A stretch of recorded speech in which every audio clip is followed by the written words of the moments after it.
just any match. You deserve the match. In front of the most historic crowd in the history of our sport, in the main event, MJF, Adam Cole, Wembley, All In.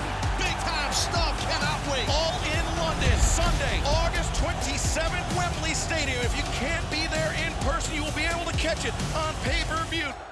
You've had knee surgery in August last year, I believe it was. How's the recovery going? Because you're coming up on a year now. Good. It's amazing how difficult the knee is versus the hip. I think when I had my hips done, they came along a lot stronger, a lot faster. The knees are a lot more difficult. The rehab's a lot more intensive. The pain afterwards is a lot more intensive. They told me that going into it, but I didn't believe them. But yeah, it's been pretty intense. But I'm good. I got full range of motion, which I've got more range of motion with my fixed knee than I did with my knee before. Like I've got 136-degree flexion. I've got 0 straightening. So I'm above average. My knee hasn't moved that good in 14 years. So I'm good. So are we likely to see you in the ring anytime soon? I mean, we're about a month away from All In now, so could that be a potential? Odds are, I would have to say, if I was a betting person, because I'm not allowed to stooge, I'd say the odds are pretty good that I'll be here at Wembley. That's what I'd like to hear. I mean, I've walked up Wembley Way today, and you feel a buzz just walking up to the stadium knowing the event's coming. What's the buzz been like backstage when you're hearing these big numbers of ticket sales coming in? And I know what it means. I think some of the other guys that have worked bigger shows like this know what it means. I think some of our younger talent haven't comprehended yet because they haven't worked in front of a crowd like this. One, a lot of them haven't worked in front of a hot UK crowd. And I haven't even worked in front of a UK crowd this big. So this is going to be a moment in time for, I think, all the crew on AEW, and I think the UK fans as well. That's what's so incredible about this is a moment in time. When I first had my first meeting with Tony Khan, I was very adamant about we need to get to the UK. It's good for our talent to work in front of those fans, to experience that environment. It really helps you understand your character. And I know that sounds weird because you can work all the time in different places, but I've always found that I've made monumental leaps in my career and my character and my understanding of the industry working over here in the UK. That being said, my ambition was like, yeah, we get a great show at O2 Arena. That would be amazing. Well, if we can fill that place up, it would rock, it'd be great. Well, now we got Wembley. Like, wow. Where do you think the thinking came from I mean, it's arena shows in the States, so to suddenly first show in the UK, just take that all-in leap? I think it's the faith in our talent, and I think it's our Tony Khan. I mean, Tony Khan had that vision and Tony Khan is definitely a fan of our talent. He understands our talent, and he understands the visions of AEW, what he wants from AEW, and I think this is one of the things with the consistent numbers that we've done television-wise over here. And Tony is a statistics guy. I mean, he does know his numbers like no one I've ever met. So I'm sure he put the numbers together. So you know what? Yeah, we can do Wembley.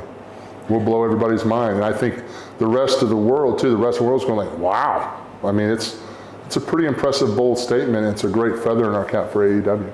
So with Tony Khan, obviously, you over the last 20 years, you've worked for all the major companies in the States. Yeah, how would you say working for Tony differs to working for your previous companies? Tony is no stress for me. I show up, I work hard, I give a full effort, my effort's appreciated, and Tony is very grateful for my being a part of AEW. That's just me. That's the way he treats all the talent. I think there's a definite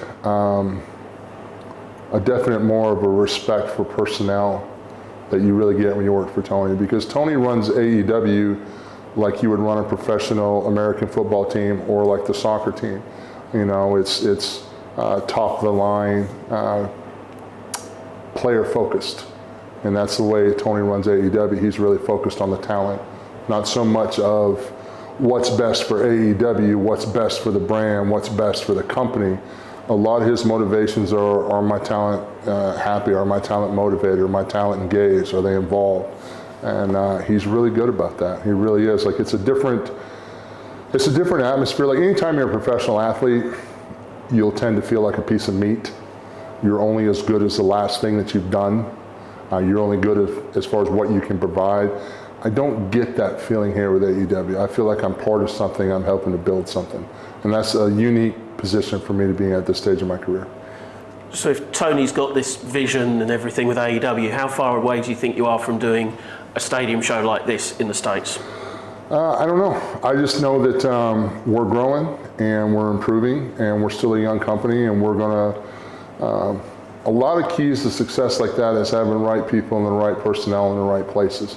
Because it's not just the talent in the ring, there's things to be worked out with marketing, and there's a lot of things that need to fall into place, and a lot of people that are real critical in making those huge shows successful. And that's why this one is so important, because there's a lot of people that have never been put under the pressure of this kind of environment to operate on this kind of level. So the more experience that we can get in AEW doing stuff like this, as our product continues to improve, I say, why not? How soon? I don't know. But is it possible? 110%. To bring it back to All In, so it's been 30 years since wrestling's been at Wembley Stadium. Mm-hmm. In the polite way, you've wrestled a lot of that time.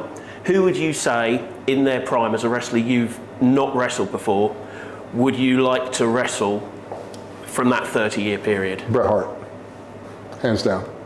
Bret Hart is the one guy that I'm great friends with Bret, and I liked a lot of the matches, the way Bret Hart worked with bigger guys, and I am saddened, even though as fortunate as I am to have worked with the incredible talents that I've worked with over my career, anybody that's ever been anybody, I am saddened by the fact that I never got to have a run with Bret Hart, because I think at the right stage of my career, I think it would have been an epic battle. It had been a hell of a lot of fun, at least for me. But yeah, Bret and I actually talked about having a match one time. Oh, right. We did. This is after he was retired, and he was riding with me on my tour bus. And I had given him the remote to the TV up front. I was going to go to my bed in the back, and he says, "Hey, before you go to bed, I want to run an idea by you." And I'm like, "Okay. I mean, it's Bret Hart. He wants to give me an idea. You're going to listen, you know." He says, "I got an idea how you and I can work."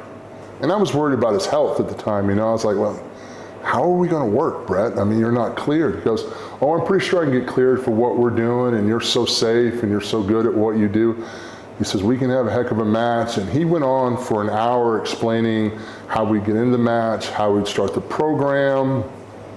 And he gets to the finish of me tripping over the Canadian flag and him beating me with a small package. So he just ribbed me for an hour to keep me awake. And when, "Bret, you're lucky, I should throw you off my bus. Good night." It's a good job you liked him then, really. Yes. But that's how much I love Bret Hart and how fun it would have been, because he sucked me in so hard. At first, I was very skeptical. Then after about 20 minutes in it, he had me biting on it, believing it, and kicking in ideas. I'm like, wow, this is going to happen. And he says, and then to finish, you'll trip over the Canadian flag, and I'll beat you with a small package. And I'm just like, you're an ass. Yeah. Of the current AEW roster, what would be your dream match to headline this stadium? Me, if I could headline Wembley?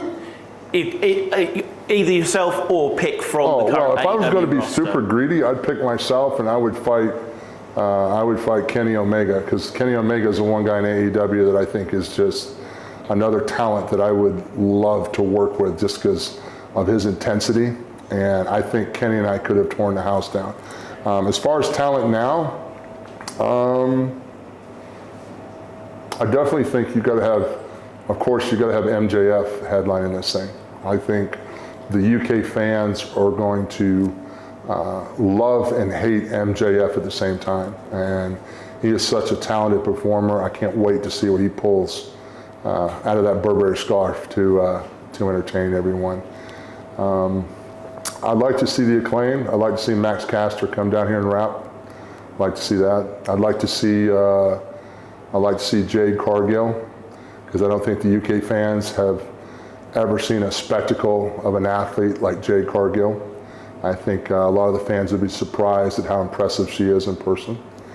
I think Orange Cassidy would really light this place on fire as well.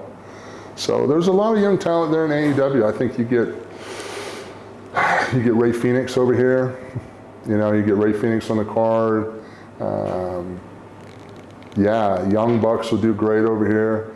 I know Chris Jericho will do good. So there's a plethora of talent that's available. I think this is going to be a incredible show, A to Z, from the amount of depth of talent that we have that can really make an impact with this UK crowd.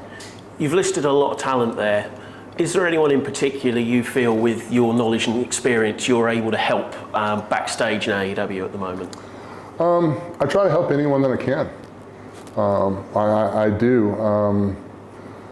My advice is, it's hard for me to give technical advice because I work from a different standpoint, but I understand psychology. And my advice that I always give to the younger talents is, if the finish isn't the biggest reaction of the match, you've done something wrong.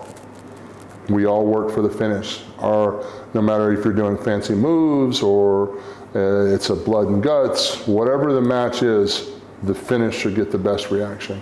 If not, you haven't structured your match properly. And I know I say that, and I know some of them look at me like I'm crazy and I've got a horn growing out of my forehead. But I think in time, a lot of them are starting to understand there's a way of working, and then there's a way of working main event and working big time and making that connection with the audience. And now that we're working in bigger and bigger crowds, I think our talent is really starting to absorb and understand making that connection with the audience. Because you gotta understand, when AEW first started, a lot of this was during the COVID era. So there was no interaction with the audience. There was no gauge to feel what's working, what's not working, what's timing.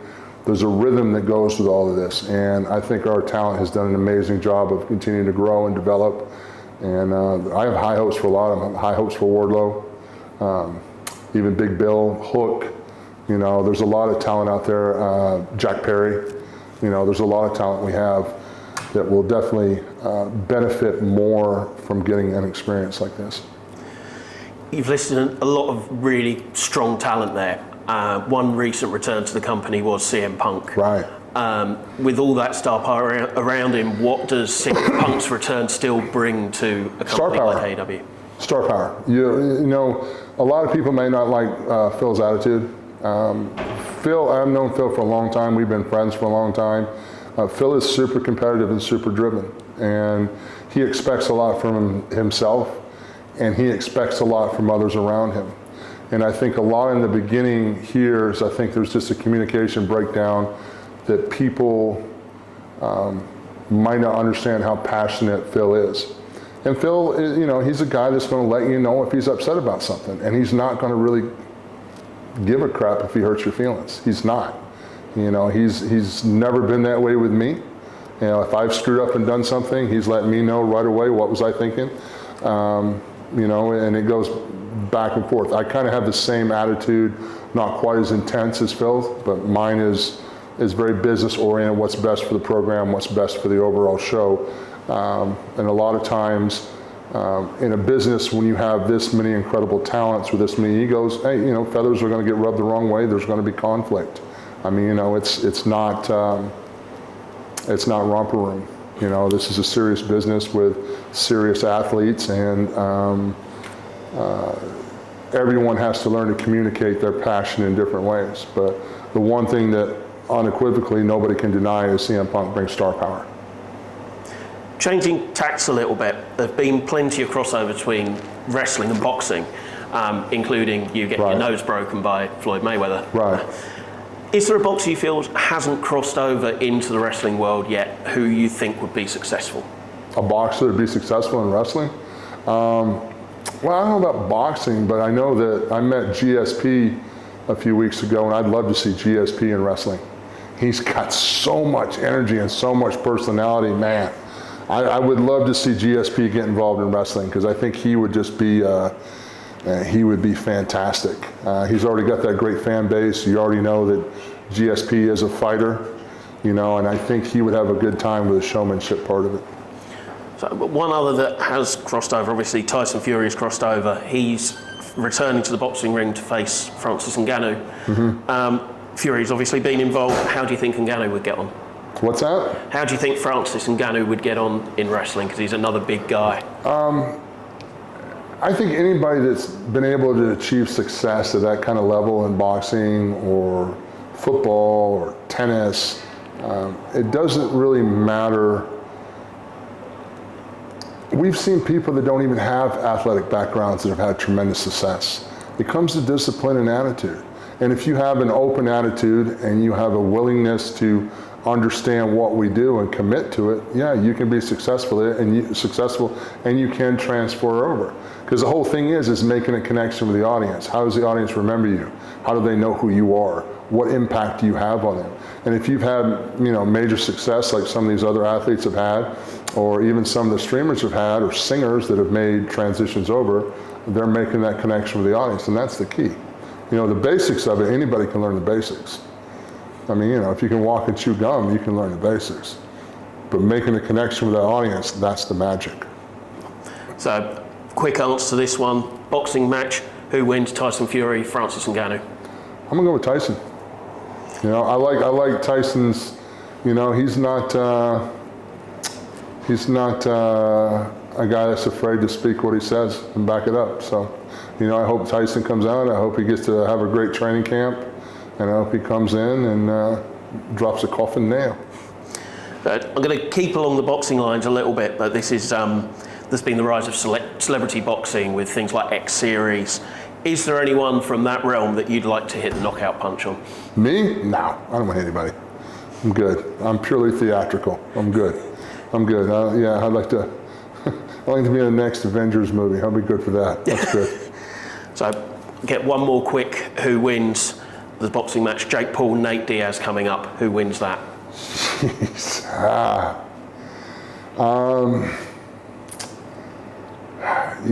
Your first instinct is to say Jake Paul will get his ass kicked. But he's represented himself very well. Again, I think it'll come down to a culmination of who has a better training camp. Because Jake Paul at this point, you can't really accuse him of being an amateur. He's had some professional fights, he's been weathered, he's done well. So it comes down to training camps, and my old boxing trainer, Artie Artwell, used to have a saying, fatigue makes cowards of us all. So it's whoever comes in that bout in the best shape, and who's prepared. I mean, I think earlier on you could say that Jake Paul's going to get his ass kicked. I don't know. I'm not a gambling man, so I don't know. I like my money too much to gamble it. Very sensible move. Yeah. Couple of slightly more light-hearted ones to finish up on. I believe in your younger days you were a karaoke host. Yes, I was. Which 3 AEW stars do you think would be the first up for karaoke, and what would their signature songs be? We do have some karaoke stars. We do. I haven't gone out karaokeing with them. I know that Rebel is a huge karaoke fan. She loves to sing. Unfortunately, I don't know her songs, which I'll probably get hell for. I think, who else is a karaoke person? I'm trying to think. Jericho obviously does karaoke. Would he do his own songs, or will he get up and do? No, I mean, Jericho would probably do some Kiss, a little bit of everything. Like Jericho's always been, it's kind of cheating if you do your own song, I'm pretty sure Ricky Starks is a karaoke guy too, so I think he likes to do the karaoke. Anthony Bowens, Max Caster, I think Anthony's a pretty good singer too. I think Trent Beretta, Chuck Taylor, there's a bunch of them that really, it's a big thing when they have karaoke at AEW, like it's a big thing, I'm like the old man though, I've kind of been there, done that, I'm good. But they'll still make sure that's set up for the All In after party, yeah? Yeah. They'll definitely, if there's karaoke around, I'm sure there's a group that'll find it. Final question on sort of main questions here. I'm sure you're asked, I know you're asked all the time because I see the answers. Are we going to see Captain Insano return? If I were a gambling man, which I'm not, I would bet very strongly that there's a high probability that Captain Insano will probably make it to Wembley. I am the chosen one. You don't deserve just any match. of the most historic crowd in the history of our sport, in the main event, MJF, Adam Cole, Wembley, All In. Big time stuff, cannot wait. All in London, Sunday, August 27th, Wembley Stadium. If you can't be there in person, you will be able to catch it on pay-per-view.